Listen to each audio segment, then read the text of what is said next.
and collect a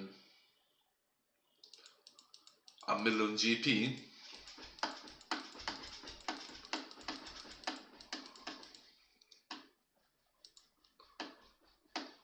Well, that's nice.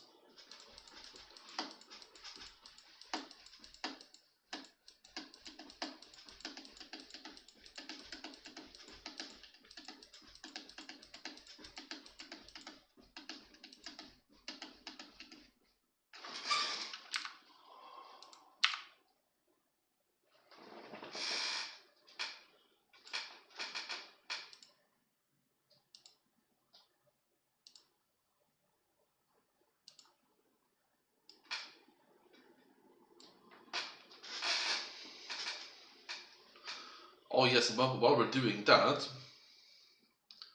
we listen to this audiobook, very cozy.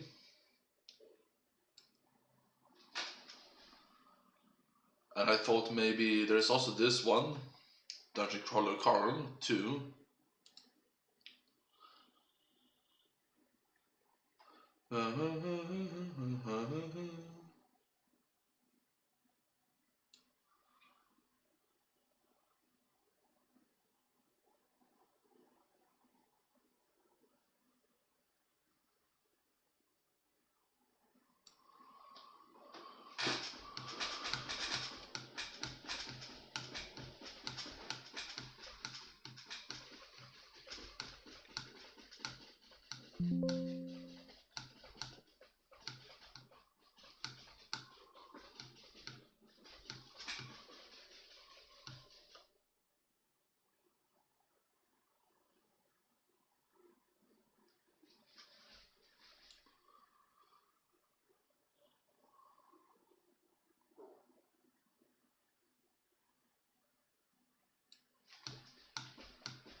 I can't remember. Okay, so let's go over here.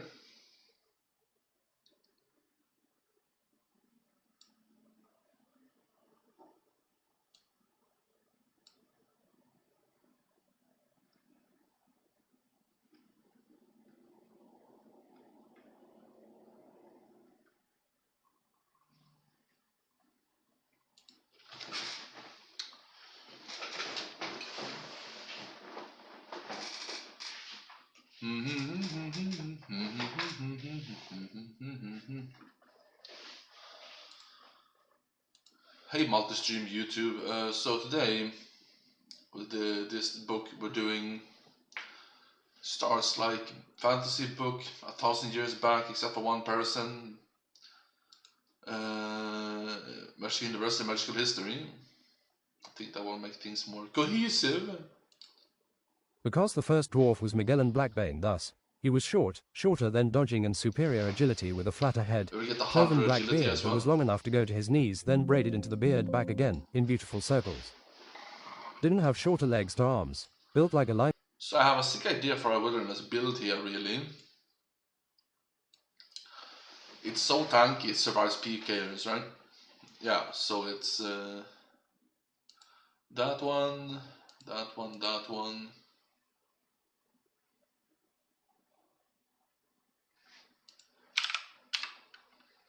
That one.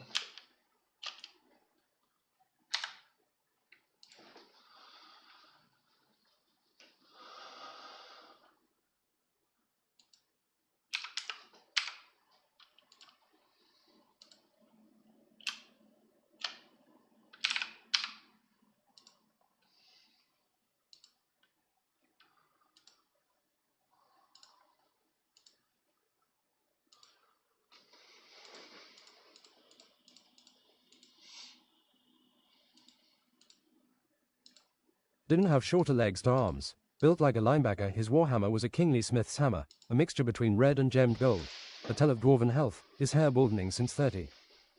Egregiously he lived on, always adaptable for new things, new ideas, kind to new people, new investments. 400 years his line could live, blessed with natural long life, top strength and endurance, quicker when you had to run away from tall, shadowy onlookers.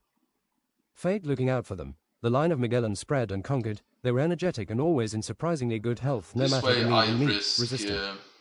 For they were nothing. resilient like there was no saturated fat. They could beat the meaty diet and die from another reason.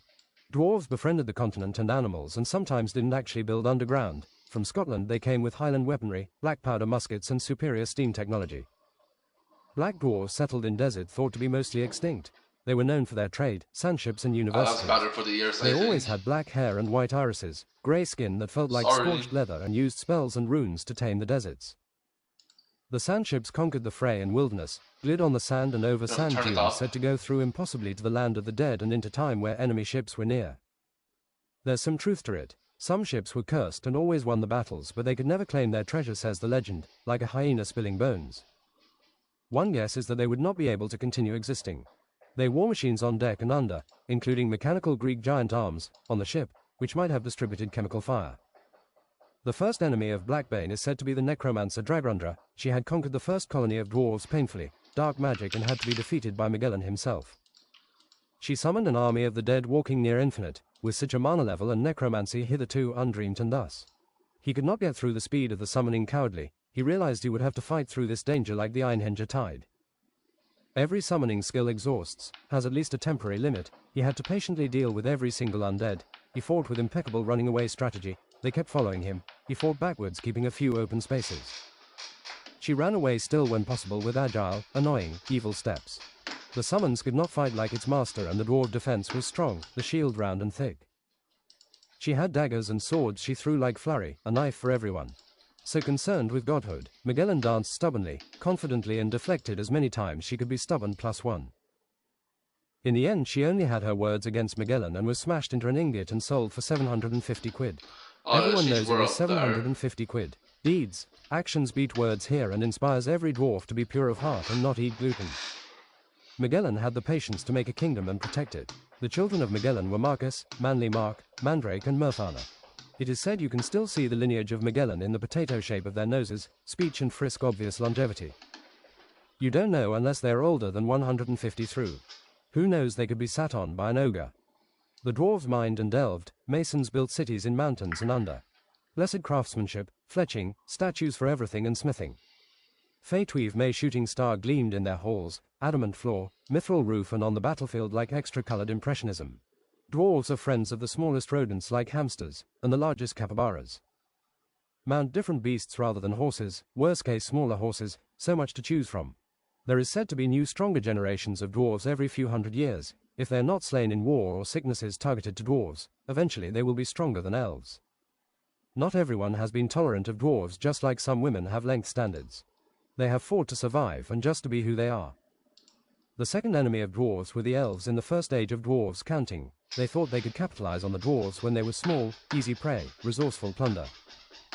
Aggressively and without consciousness the battle superior elves attacked. The elves had their wild beast bows, but the dwarves had indomitable perfect defense. Some dwarves can be so defense-oriented it's ridiculous, using ingots and formations, turning them into metal beasts plus magical defense. We've never heard the secrets. More defensive battle formations together, spells from God, dwarf ranger of luck cursing the enemy. Dwarf defense runes plus steel plus magical layered defense. The battles went back and the outcome was hard to interpret, still was much to be risked. The elves were cocky against the mechanical war machines and defense structures, metal scorpions, petards, thought it would not be a problem, thought they could beat it with skill. All dwarf skill and magic related to the indomitable defense. At the most even point at Fortress Indomitable, beyond the Silver Fjords, a giant tree on an ocean hosting all the superior military of the elves, dwarf assassins took out every single military leader. Stabbed their way evenly, they realized the people would be replaced auxiliary. Elf generals were upset and palmed their hand as they got assassinated a second time. The dwarves took back their lands. The superior offensive siege went well. In a blur, thus every battle was a victory. They never lost much more again underground. They have mined deeper thus. Next we have a history of laziness. Don't fall asleep, keep your eyes peeled. It's a short concentrated commodity and to the point, then a history of eating lethargic cheese and delicacy drinks. I know of a warrior who doesn't eat, only drinks sake. His sword unsheathes sober enough every time, he doesn't need anything else. An eagle only needs steak. Just like me, said Arnaud, I only need. James as a historian were triggered and ambitious hearing such tales. They might be extinct on Earth, but has anyone else tried Einhanger or another plane? Einhanger is explored enough, said the teacher. There are enemies, but the deserts do not hide dwarves. Keep exploring dungeons or the barbarian history, James the Dungeoneer, said a shrewd top-hat classmate top of his class. Heaviest matter thus is a silver steel technique, said thus Ignatius. You will be bulkier and square. There is also an overgrowth steel version prominent but drains maximum life. This steel granite monster can only be damaged by a sword dropped in 1,000 worlds by imbeciles or magic. Thus really advanced potions of a different level. There are wizards who regenerate mana like taking a shit, fear not. Thus there are elves who chug all their mana potions, spending their bucks just to defeat one enemy. Thus you will learn to make mana restoration potions, save on each swing. You will improve your skill for years with this potion, perfect it like rewriting a solo, thus, improve 100 times.